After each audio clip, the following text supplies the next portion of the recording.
Namaste, dear ones. I'm answering a few questions that came up in regards to the topic, how to create harmonious relationships. And this question, which I'll read, is how to react when we know that a person is purposely picking up a confrontation or trying to engage us in a confrontation. Well, one of the key words in the question is how to react. And I would stop right there and say, no, don't react, respond. And it's a subtle but important difference, because if we react, then we've engaged the confrontation. Then now we're playing the game and we're swatting the ball back and forth like two tennis players. And you know, if you're playing tennis, then that is the game and that's what you're there to do. But if it's with a person, we don't want to get into arguments or confrontations with people. Sometimes it cannot be avoided if there is a principle involved. But remember, and I mentioned this in the answer to another question, inner peace is the absolute necessity.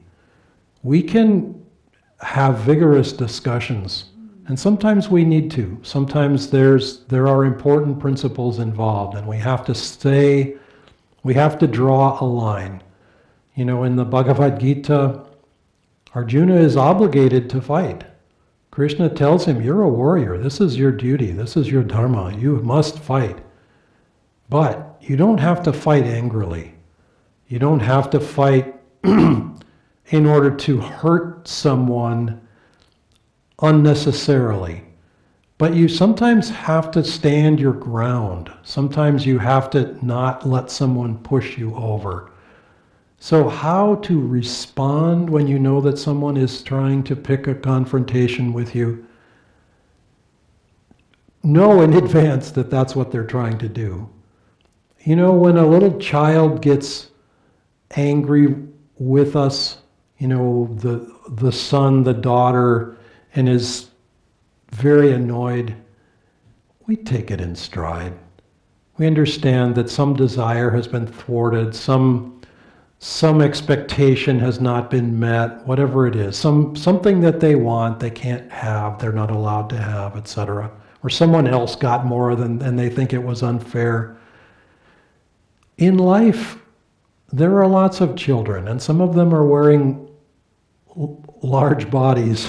Some of them are wearing bodies that have been around for many decades, and they haven't entirely grown up. And we have to also respond a little bit that way to the children in our lives who may be older, who are trying to pick a fight with us, because that's a childish thing to do and not helpful for anyone in particular. So trying to stay centered in ourselves, centered in God, centered in peace, and then don't fight.